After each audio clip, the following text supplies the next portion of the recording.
SMA Negeri 1 Tanjung Palas Timur merupakan salah satu satuan pendidikan menengah yang terletak di Kabupaten Bulungan, Kalimantan Utara. SMA Negeri 1 Tanjung Palas Timur masih mempunyai banyak lahan kosong yang dapat dimanfaatkan sebagai media tanam. Oleh karena itu, pada tahun ajaran 2024-2025 ini, pada program P5 diambil tema Gaya Hidup Berkelanjutan dengan subtema pemanfaatan lahan kosong menanam tanaman obat.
Assalamualaikum warahmatullahi wabarakatuh. Waalaikumsalam warahmatullahi wabarakatuh. Selamat pagi.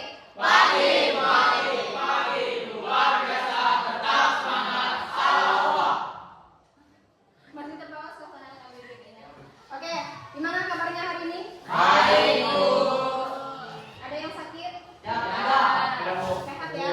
Ya. Sudah makan semua? Ya, udah. Hari ini kita akan membahas tentang apa? Gaya hidup. Materi P5 kita ya. Jadi semester ini tema yang akan kita angkat itu adalah gaya hidup berkelanjutan. Subtemanya apa? Obat herbal ya. Kalau obat kimia itu ya yang biasa kalian temui di apotek. Ada namanya obat herbal. Obat herbal itu didapatkan dari mana? Tumbuh-tumbuhan atau tanaman tertentu ya. Oke, kita perhatikan. Nah, jadi di P5 itu ada namanya dimensi ya. Dimensi dan elemen ya. Dimensi yang ingin dilihat dari P5 yang kalian akan laksanakan di semester ini, yang pertama beriman bertakwa kepada Tuhan yang Maha Esa. Ya, kemudian yang kedua ada gotong royong ya, karena P5 itu berkelompok ya, berarti harus ada gotong royong ya. Tidak mungkin satu orang menanam sendirian ya kan, tidak mungkin satu orang membedeng atau mencampur sendirian seperti itu ya. Lanjut, elemen yang akan dicapai, yang pertama akhlak pribadi, yang kedua akhlak kepada alam, yang ketiga Kolaborasi. akhlak pribadi itu gimana? Maksudnya gini, diri sendiri, benar, diri sendiri bagaimana kita bisa memahami, kemudian merenungi ya bahwa yang Tuhan ciptakan itu ada manfaatnya untuk diri kita sendiri ya, seperti itu. Kemudian akhlak kepada alam ya, bahwa tanaman itu tumbuhnya di mana? Di alam, di atas tanah, di bumi ya kan. Bagaimana cara kita merawat, bagaimana cara kita menjaga tanaman itu supaya tumbuh subur. Kemudian kolaborasi itu apa? Kerja sama ya. Seperti yang kita tadi, tidak tidak mungkin kalian mencampur sendiri, harus ada kerja sama di antara satu kelompok seperti itu ya. Kemudian jenis-jenis tanaman obat ya.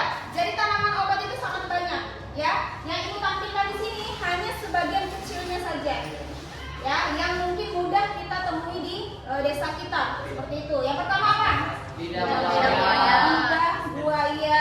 Nah, lidah buaya tahu? Tahu. Oke. Yang kedua, ginseng. Yang ketiga, peppermint. Ya, yang baunya itu seger.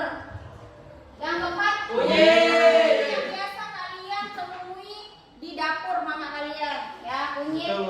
Yang kelima, jahe. Jahe juga termasuk salah satu tanaman obat. Yang keenam, ya kan banyak kalian jumpai di mana saja. Kumis. Dinamakan kumis kucing. Ya, karena tanamannya ada kumis-kumisnya seperti kucing, ya. Kunyit putih. Jadi biasanya kunyit itu kan berwarna Kuning. oren gitu ya.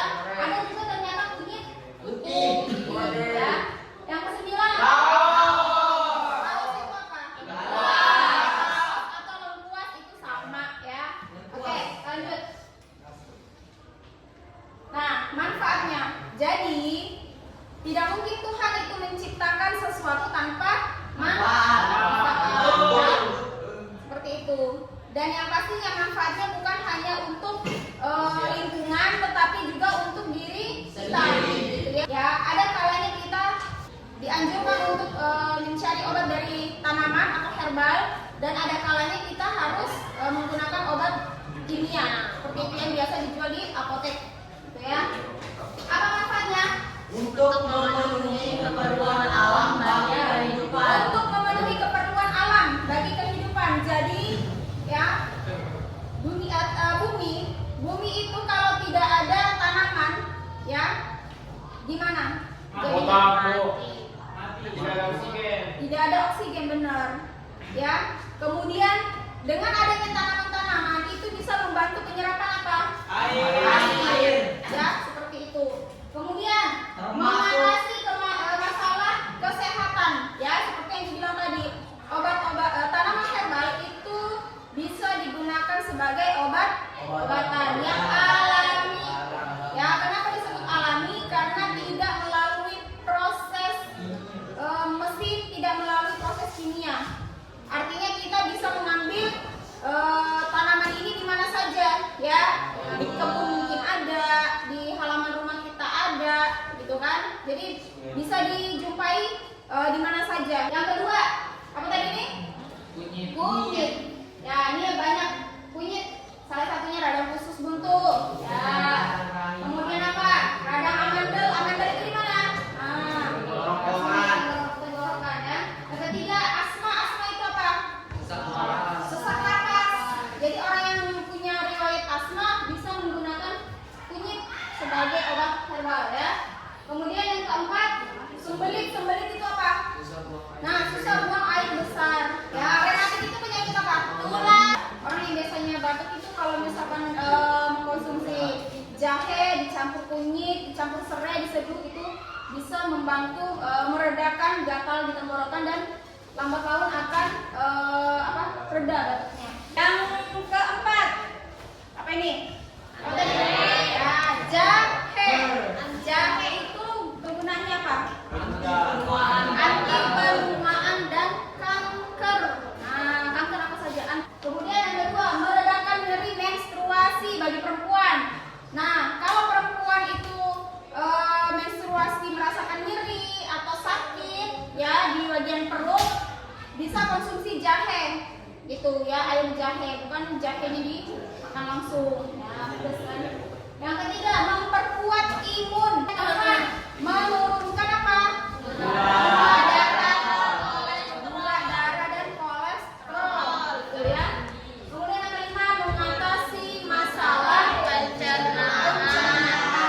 Mau itu sembelit, mau itu diare, bisa dengan jahe. Oke. Bagaimana cara mengolahnya? Nah, seperti yang dibilang tadi, tidak bisa langsung dikonsumsi, dimakan begitu saja. Ya, boleh diseduh, boleh direbus. Ada juga orang yang menjadikannya sebagai infused water. Infused water itu gini. Jadi air itu dimasukkan ke dalam botol, kemudian dimasukkan misalkan jeruk nipis, dicampur potongan serai, potongan jahe, potongan kunyit, dijadikan satu, masukkan ke dalam botol, tetapi catatan sudah dibersihkan ya, karena air itu nanti akan langsung diminum. Ya, jadi ada yang langsung memasukkan, ada juga yang direbus dulu sebentar sampai mendidih sebentar aja, yang penting mendidih, dipindah ke dalam wadah atau botol ya, kemudian didiamkan semalaman 24 jam. Sampai sini ada yang mau bertanya dulu? Ya? Tidak, Bu. Tidak ada pertanyaan? Tidak. Jelas ya? Jelas. Sekarang ibu yang bertanya. Kira-kira dari jenis-jenis tanaman herbal yang sudah kita bahas tadi, kalian mau memilih tanaman apa yang akan kalian tanam? Jahe. Jahe. Jangan banyak-banyak, pilih 4 saja. Tidak boleh jarang ditemukan. Ya, tidak boleh kalau susah. Jadi gini, cari tanaman yang pertama mudah ditemukan, yang kedua gampang perawatannya. Kenapa? Cuaca sekarang kan lagi kemarau, ya. Hujan pun bisa seminggu sekali atau bahkan dalam sebulan itu bisa tidak hujan. Jadi cari tanaman yang sekiranya tahan banting, artinya tidak disiram pun tidak masalah. Mungkin di dalam seminggu itu disiram beberapa kali saja dia akan tumbuh. Jadi saran ibu memilih tanaman yang mudah didapat dan gampang perawatannya. Contohnya tadi apa? Serai bisa. Ini kan ibu sudah ngirim Google Formulir ya. Silakan dikerjakan dalam waktu 10 menit.